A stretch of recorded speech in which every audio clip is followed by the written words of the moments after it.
नमस्कार जी सभी को। आप सब कैसे हैं? आप सभी का हमारे YouTube channel online study times पर हार्दिक स्वागत है। कल हमने प्रधानमंत्री के संदर्भ में पढ़ा था।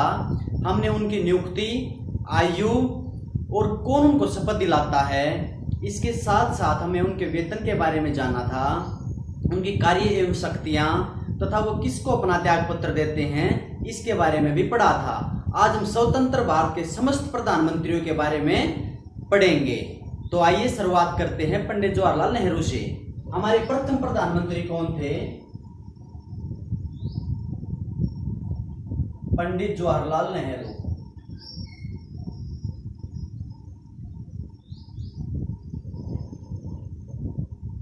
पंडित जवाहरलाल नेहरू। देखो, ये स्वतंत्र भारत के पहले प्रधानमंत्री थे। अगर हम इनके कार्यकाल के बारे में बात करें तो इनका कार्यकाल 15 अगस्त 1947 से, जिस दिन भारत आजाद हुआ था, 15 अगस्त 1947 से 27 मई 1964 तक इनका कार्यकाल 16 वर्ष 9 महीने और 13 दिन का रहा था। इन्होंने लाल किले की प्राचीर से 17 बार तिरंगा फहराया है। देखो, ये 1947 से लेकर 1964 तक भारत के विदेश मंत्री भी रहे हैं। इनको आधुनिक भारत का निर्माता भी कहा जाता है और भारत की विदेश नीति का भी जन्मदाता इन्हीं को कहा जाता है। अगर हम बात करें गुटनिरपेक्षता की, गुटनिरपेक्षता यह भी भारत की विदेश नीति की एक विशेषता थी। गुटनिरपेक्षता का अर्थ होता है किसी भी गुट में शामिल न होना। यह भी इनकी मुख्य विशेषता थी। तथा इसके साथ साथ पंचशील की भी जो विशेषता थी, ये भी विदेश नीति के अंतर्गत आती है। पंचशील, देखो क्या होता है, पंचशील के बारे में हम जान लेते हैं। बहुत पढ़ा है पंचशील क्या होता है, आज जानकारी लेते हैं। 1954 में अगर हम एग्जैक्ट डेट की बात करें तो 29 अप्रैल 1954 को चाइना के प्रधानमंत्री चाओ इन लाई दिल्ली आते हैं और उनकी नेहरू से मीटिंग होती है। तो उस मीटिंग में 5 बातों पर सहमति होती है। आज उन्हीं 5 बातों के बारे में जान लेते हैं, उन किन किन बातों पर सहमति हुई थी। देखिए, अगर हम पहली बात की बात करें तो पहली क्या थी? पहली थी भारत और चाइना एक दूसरे की संप्रभुता का उल्लंघन नहीं करेंगे।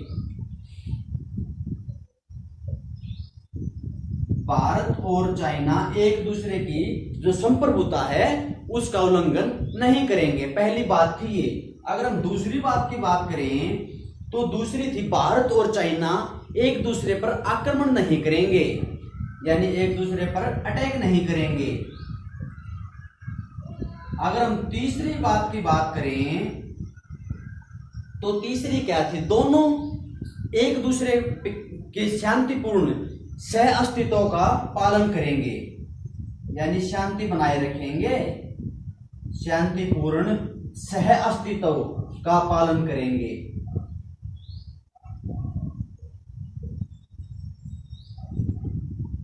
सह अस्तित्व का पालन करेंगे तथा एक दूसरे के घरेलू मामलों में दखलबाजी नहीं करेंगे।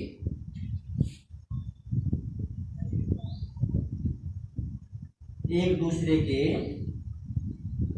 आंतरिक मामलों में हस्तक्षेप नहीं करेंगे।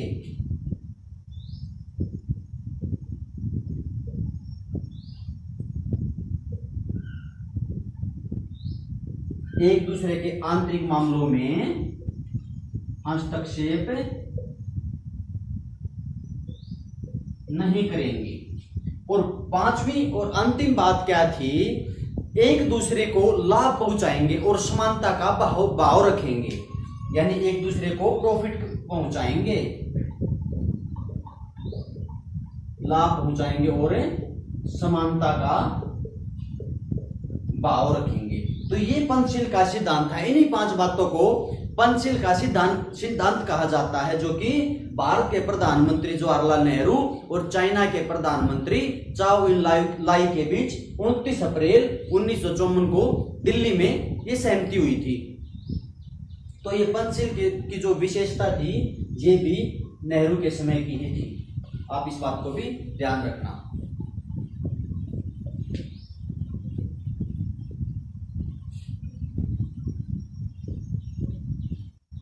देखो, इनके समय में ही राज्यों का भाषा के आधार पर गठन हुआ था।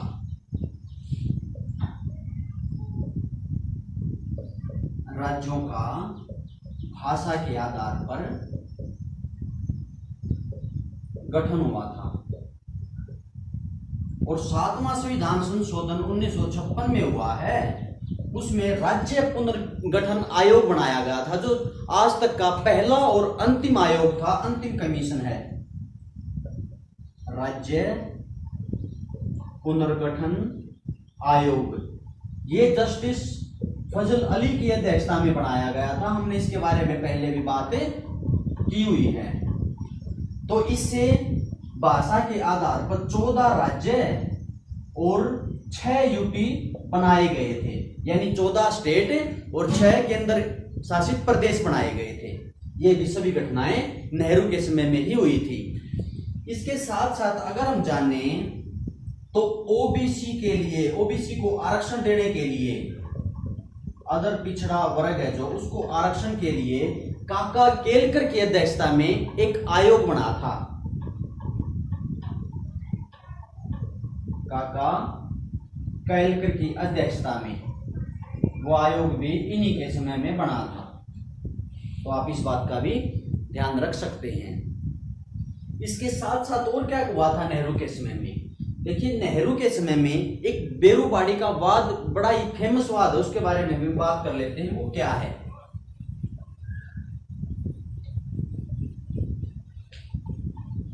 उसके साथ साथ उनके समय में IIT, IIM और एम्स वगैरह जो मेडिकल है हमारे, उनकी भी स्थापना हुई है। बेरूबाड़ी का वाद क्या है?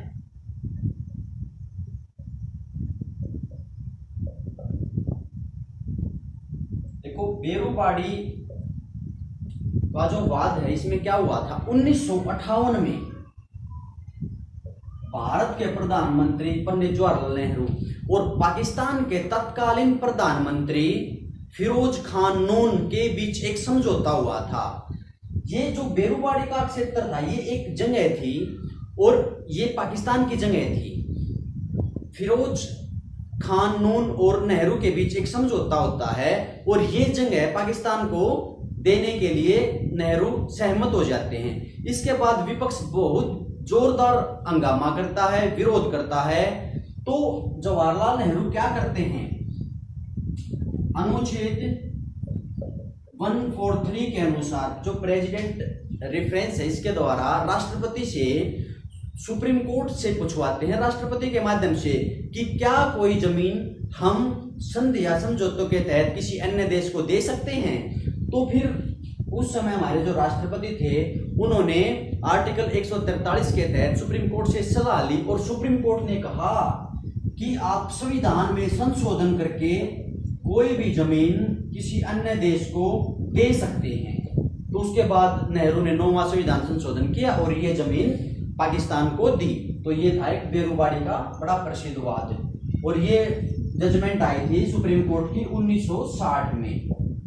तो आप इस बात का भी ध्यान रखना। इसके बाद नेहरू ने और क्या किया? नेहरू ने पुर्तगालियों को खदेड़ने के लिए ऑपरेशन विजय चलाया था और दमन और दीव और गोवा को मुक्त कराया था। तो ये कुछ घटनाओं पे हमने प्रकाश डाला। अब इसके बाद हम बात करेंगे दूसरे प्रधानमंत्री के बारे में। देखिए, नेहरू की मृत्यु 27 मई को हो गई थी। उनके बाद कार्यवाहक राष्ट्रपति बनाए जाते हैं गुलजारी लाल नंदा जी। गुलजारी लाल नंदा। लेकिन कार्यवाहक प्रधानमंत्री का हमारे संविधान में कहीं भी जिक्र नहीं है। तो ये सिर्फ एक कार्यवाहक ही पीएम थे, इनको स्थायी प्रधानमंत्री नहीं बनाया गया। ये लगभग 10-15 दिन ही रहे थे। इसके बाद दूसरे प्रधानमंत्री बनते हैं हमारे लाल बहादुर शास्त्री। लाल बहादुर शास्त्री जी। देखिए, लाल बहादुर शास्त्री की अगर हम बात करें तो 1964 से लेकर 11 मई में इन्होंने कार्यभार संभाल लिया था और 11 जनवरी 1966 तक ये पद पर आसीन रहे, क्योंकि उनकी मृत्यु तो 27 मई को हो गई थी। उसके बाद 10-15 दिन के लिए गुलजारी लाल नंदा बनते हैं प्रधानमंत्री और फिर शास्त्री जी बनते हैं। ये 11 जनवरी 1966 तक रहते हैं। इनके समय में क्या हुआ, लाल बहादुर शास्त्री बड़े अच्छे प्रधानमंत्री माने जाते हैं ये हमारे इतिहास के। इन्होंने जय जवान और जय किसान का नारा दिया। जय जवान और जय किसान का नारा दिया। देखो, जो राजभाषा अधिनियम था, एक था राजभाषा एक्ट अधिनियम 1963 में वो आया था, लेकिन वो पास हुआ था इनके समय में ही 1965 में। ये इनके समय में हुआ। और क्या हुआ इनके समय में, इनके समय में पाकिस्तान ने कच्छ के रण को लेकर भारत पर आक्रमण कर दिया था और इनके सूझबूझ से ही हम वो युद्ध जीत पाए थे। तो भारत पाक युद्ध भी इनके समय में हुआ 1965 में।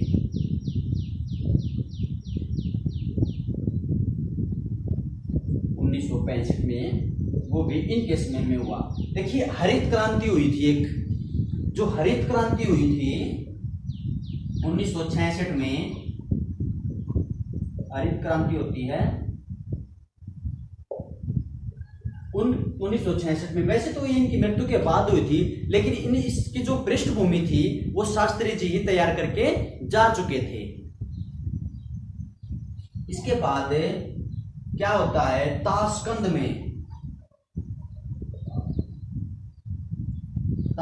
में भारत और पाकिस्तान का जो युद्ध हुआ था उसका समझौता कराने के लिए यूएसएसआर यानी सोवियत संघ जाते हैं, आज का जो रूस है वहां पर जाते हैं। और भारत की तरफ से शास्त्री जी जाते हैं और पाकिस्तान की तरफ से अयूब खान आते हैं।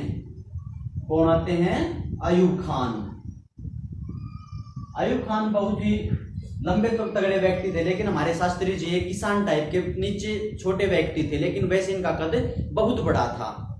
तो ये जाते हैं, वहां पर इनकी बातचीत होती है और वहीं पर यानी सोवियत संघ में ही, रूस में ही 11 जनवरी को इनकी अजीबोगरीब तरीके से मृत्यु हो जाती है। इस पर डिबेट है कि इनकी मृत्यु कैसे हुई है, अपने आप हुई है या किसी ने इसकी हत्या की है, इसके बारे में बहुत सी बहस है, लेकिन वहां पर इनकी मृत्यु हो जाती है। इसके बाद इनकी मृत्यु होते ही दूसरी बार फिर कार्यवाहक प्रधानमंत्री गुलजारी लाल नंदा ही बनते हैं और लगभग 14 दिन तक ये रहते हैं। उसके बाद कार्यवाहक प्रधानमंत्री का हमारे संविधान में कोई भी जिक्र नहीं है, तो इन्होंने इस्तीफा देना पड़ता है। उसके बाद इंदिरा गांधी आती है हमारी तीसरी प्रधानमंत्री।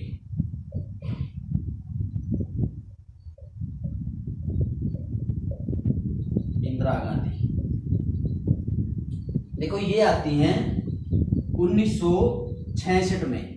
अगर हम एग्जैक्ट डेट की बात करें तो 24 जनवरी 1966 से लेकर और 24 मार्च 1977 तक।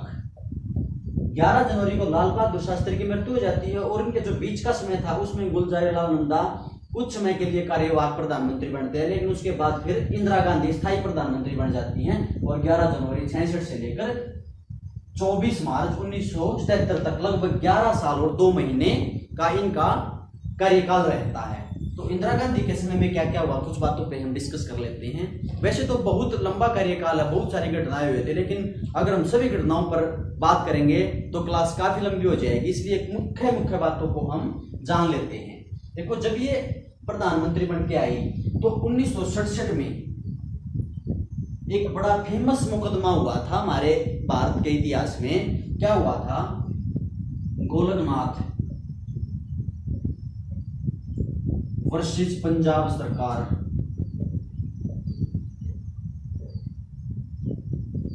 पंजाब सरकार, और ये हुआ था 1967 में। इसमें क्या हुआ? इसमें सुप्रीम कोर्ट ने जजमेंट में कहा कि जो हमारी संसद है वो मौलिक अधिकारों में किसी भी प्रकार का अमेंडमेंट नहीं कर सकती। यानी जो हमारी संसद है वो फंडामेंटल राइट्स में किसी भी प्रकार का संशोधन नहीं कर सकती है। एक तरीके से आप ये कह सकते हैं कि इस जजमेंट ने इंदिरा गांधी के हाथ बांध दिए थे, वो कुछ भी मौलिक अधिकारों के बारे में नहीं कर सकती थी। इसके बाद और क्या हुआ? इसके बाद 1969 में इंदिरा गांधी ने 14 बैंकों का राष्ट्रीयकरण किया। 14 बैंकों का राष्ट्रीयकरण करती हैं वो, नेशनलाइजेशन। फिर मामला सुप्रीम कोर्ट में जाता है और वो जाता है रुस्तम कवास जी के नाम से। मामला सुप्रीम कोर्ट में जाता है वर्सेस भारत संघ के नाम से, और जजमेंट आता है सुप्रीम कोर्ट का 1970 में फैसला आता है। तो सुप्रीम कोर्ट ने जो ये 14 बैंकों का राष्ट्रीयकरण किया था इसको असंवैधानिक घोषित कर दिया। और माना जाता है उस समय इंदिरा गांधी के विपक्ष में नानी पालकीवाला, बड़े ही भारत के सुप्रसिद्ध विद्वान वकील होते थे, उन्होंने माना जाता है कि इंदिरा गांधी को नाको चने चुभवा दिए थे। मोस्टली जजमेंट में नानी पालकीवाला ही सरकार के विरुद्ध वकील कराते थे, सरकार के अपोजिट आते थे, यानी विपक्ष में, और वो सरकार के छक्के छुड़ा देते थे। नानी पालकीवाला बड़े ही फेमस वकील रहे हैं। उसके बाद और क्या हुआ? उसके बाद इनके समय में 1971 में चकमा शरणार्थियों को लेकर और बांग्लादेश को एक स्वतंत्र देश बनाने के लिए भारत और पाकिस्तान का युद्ध होता है। भारत पाक युद्ध होता है। इससे बांग्लादेश एक स्वतंत्र देश के रूप में उभर कर सामने आता है और इंदिरा गांधी का इसमें बहुत सारा योगदान था और ये युद्ध होता है। उसके बाद 1975 में शिमला समझौता होता है। शिमला समझौता होता है और हमारे यहाँ से इंदिरा गांधी जाती हैं और पाकिस्तान की तरफ से जुल्फिकार अली भुट्टो आते हैं उस समझौते में, और उस समझौते के बारे में हमने पिछली क्लासों में बात कर ली थी। इसके बाद क्या हुआ? जब बांग्लादेश का गठन होता है उससे पहले 1900 गठन होने के उपरांत या गठन होने के बाद 1974 में जो बांग्लादेश के एक राष्ट्रपिता उनको कहा जाता है मुजीबुर रहमान, जिनको बंगबंधु के नाम से भी जाना जाता है, मुजीबुर रहमान,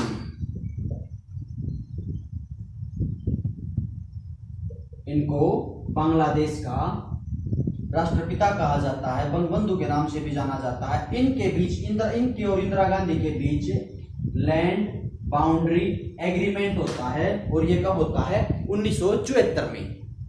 तो ये भी इनके समय में हुआ। और क्या हुआ इंदिरा गांधी के समय में? देखिए उसके बाद क्या होता है? 15 अगस्त और 1975 को मुजीबुर रहमान की सैनिक विद्रोह के कारण परिवार सहित हत्या हो जाती है।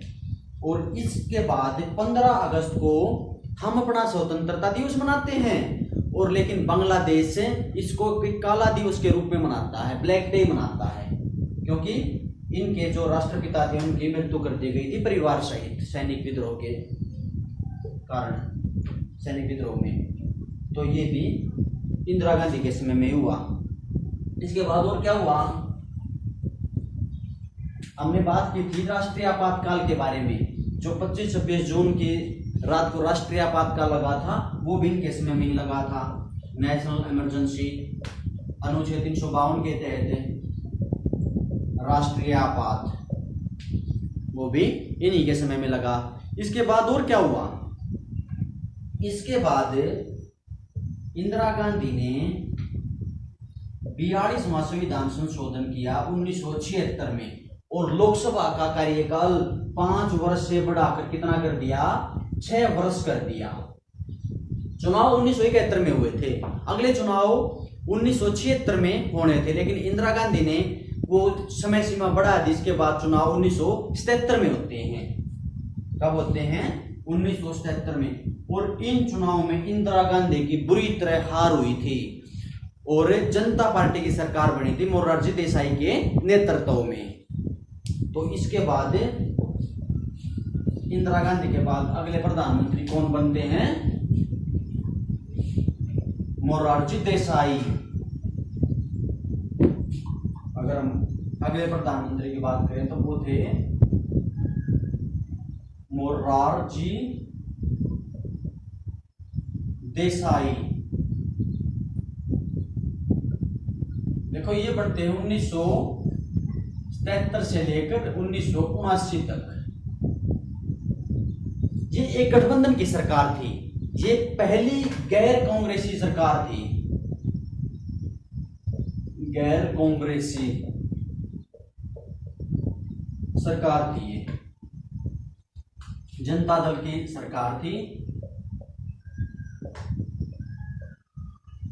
मोरारजी देसाई ने क्या किया, 44वां संविधान संशोधन किया 1978 में, और जो 42वां संविधान संशोधन के तहत जो गलतियां हुई थी उनको सुधारा, उनकी गलतियों को सुधारा।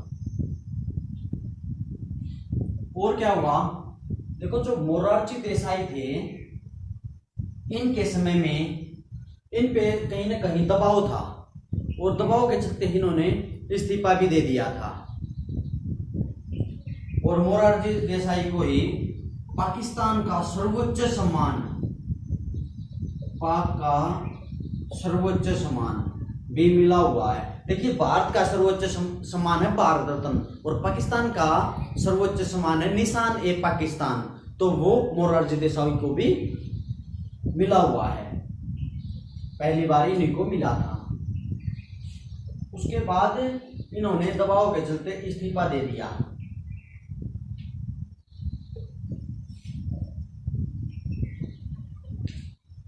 इसके बाद प्रधानमंत्री बनते हैं एक किसान नेता चौधरी चरण सिंह जी,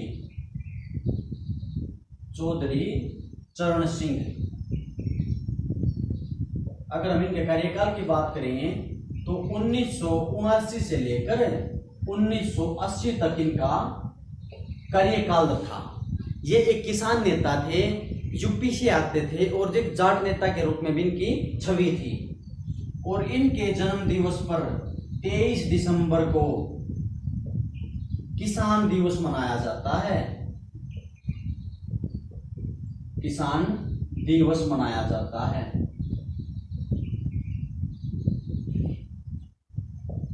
इन्होंने कभी भी लोकसभा का सामना नहीं किया, ये लोकसभा में कभी गए ही नहीं, और दबाव के चलते इन्होंने भी अपना इस्तीफा दे दिया।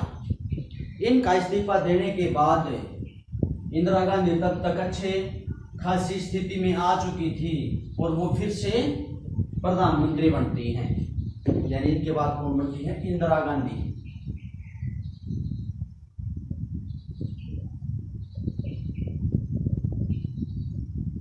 अगर हम उनके समय सीमा की बात करें तो 1980 से लेकर 1984 तक वो प्रधानमंत्री फिर से बनती है।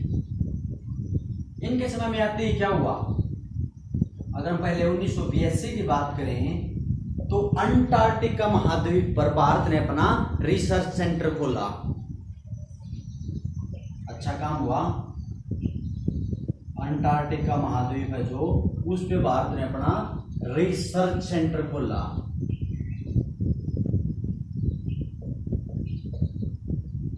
रिसर्च सेंटर खोला। इसके बाद और क्या हुआ, देखिए 1983 में क्या क्या कार्य हुए। अगर हम 1982 के और कार्यों पे प्रकाश डालें तो और हुए, एक तो उस समय पे कलर टीवी आया था, जो कलर टेलीविजन है वो भी इन्हीं के समय में आया। जो नाबार्ड बैंक थे, नाबार्ड बैंक भी उसी समय आया। इसके साथ साथ एशियन गेम, एशियन जो गेम है वो भी उसी समय हुए थे। तो ये 1982 में। इसके बाद अगर हम बात करें तो 1983 में कपिल देव की कप्तानी में इंडिया की क्रिकेट टीम ने वर्ल्ड कप जीता। अच्छा कार्य हुआ, ये भी वर्ल्ड कप जीता। और क्या हुआ 1983 में, गुट निरपेक्ष जो राष्ट्र हैं,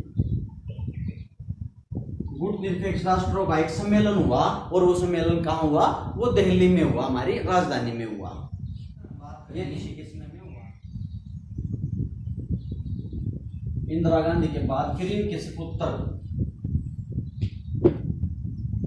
राजीव गांधी प्रधानमंत्री बनते हैं। राजीव गांधी, और ये बनते हैं 1984 से लेकर 1989 तक। इंदिरा गांधी के बाद राजीव गांधी पीएम बनते हैं देश के। तो इनके समय में क्या हुआ, देखो इनके समय में इन्होंने जो सिख दंगे हुए थे 1984 में, उनकी जांच करने के लिए नानावटी आयोग की स्थापना की। नानावटी आयोग बनाया, और ये आयोग क्या करेगा, ये सिख दंगों की जांच करेगा। इसके बाद इन्होंने, उसमें पंजाब के नेता थे हरचरण लोंगेवाला, उनके साथ पंजाब की समस्याओं के लेकर सहमति जताई थी, उनको समाप्त करने के लिए, उनको बंद करने के लिए। तो हरचरण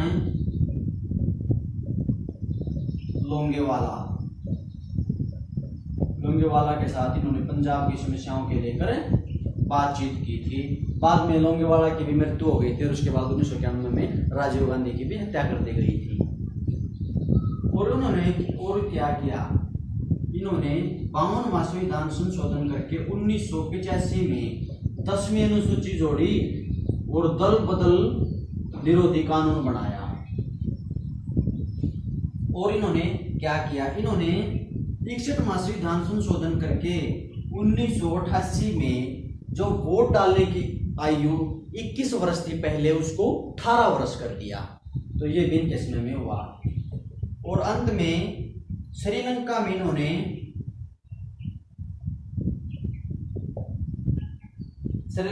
शांति स्थापित करने के लिए अपनी सेना भेजी थी। तो ये भी कार्य इन्हीं के समय में हुआ था। पवन नामक जो वहां पर ऑपरेशन था उसके लिए। उसके बाद अगर हम बात करें तो फिर इनकी भी हत्या कर दी जाती है 1991 में। लेकिन इनका कार्यकाल था 1989 तक। इनके कार्यकाल देखो, ये मुख्य प्रधानमंत्री हमारे, ये इनकी जानकारी तो सभी को, आप सभी को होनी चाहिए, इनके कर्म की जानकारी। इसके बाद हम एक कोड देख लेते हैं, उस कोड से बाकी के प्रधानमंत्रियों को याद करेंगे। देखिए वो कोड क्या है, वो कोड है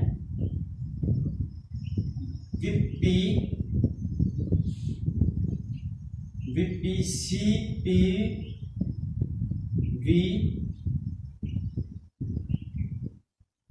अटल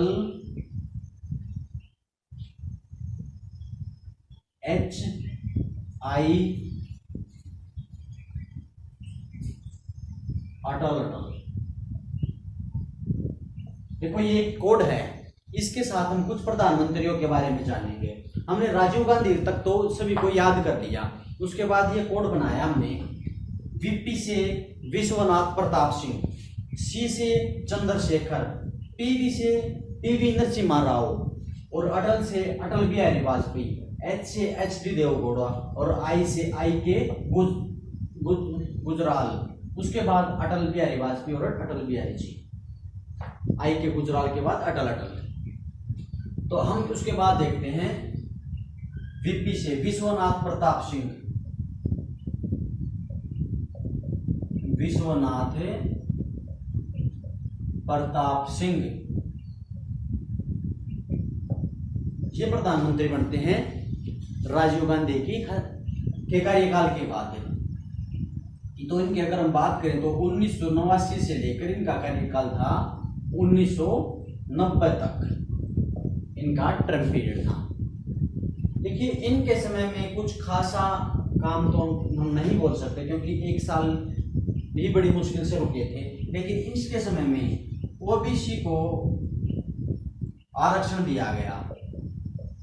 जो मंडल आयोग था उसकी सिफारिशों को लागू करते हुए ओबीसी को आरक्षण दिया। तो ये कार्य इनके समय में हुआ।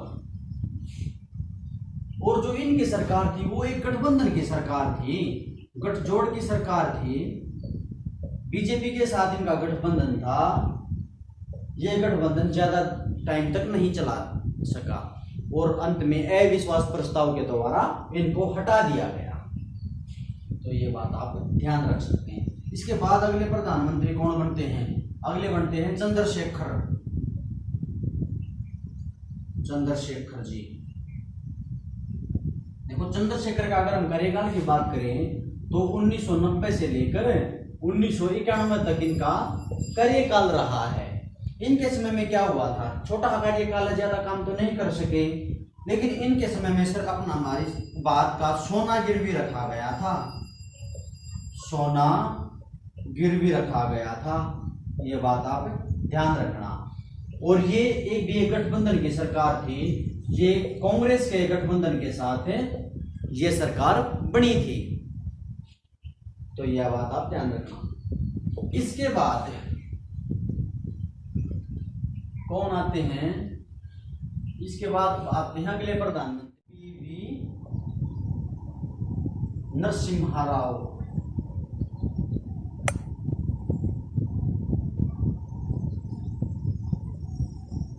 और ये क्या करते हैं?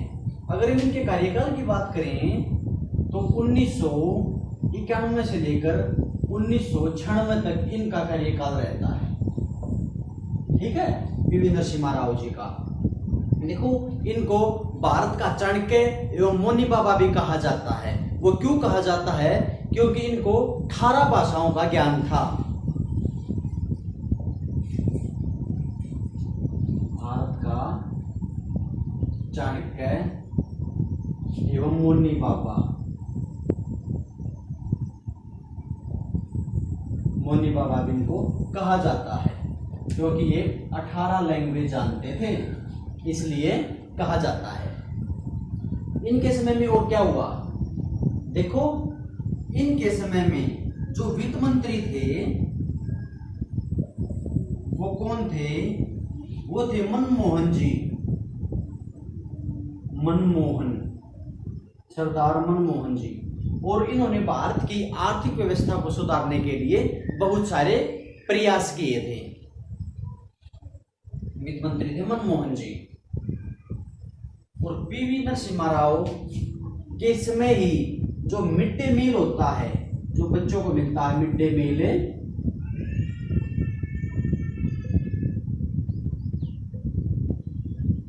उसकी भी शुरुआत हुई थी। और अगर हरियाणा की बात करें तो बहादुरगढ़ से उसकी शुरुआत मानी जाती है। तो वो इन्हीं के समय में हुई थी, नरसिम्हा राव जी के समय में। इसके बाद अगर हम बात करें,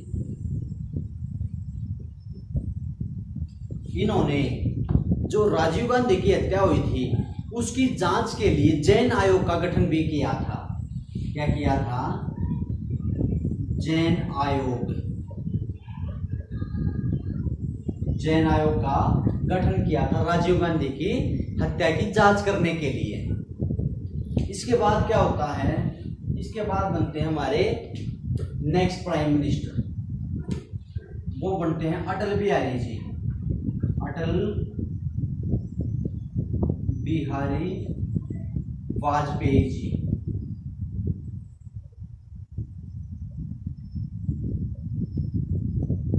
ये पहली बार हमारे प्रधानमंत्री बनते हैं।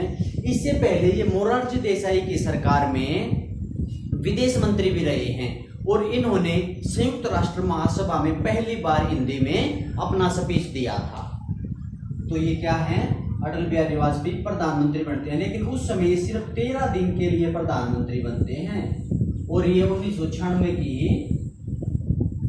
बात है। इसके बाद ज्यादा लंबा कार्यकाल नहीं रहा। इसके बाद फिर आते हैं HD देवगौड़ा जी। कौन आते हैं? HD देवगौड़ा। देखो, अगर देवगौड़ा जी की बात करें तो इनका भी ज्यादा लंबा कार्यकाल नहीं रहा। यह भी 1996 से लेकर 1997 तक ही प्रधानमंत्री बन सके। इसके बाद अगर हम अगले प्राइम मिनिस्टर की बात करें तो अगले हैं IK गुजराल। IK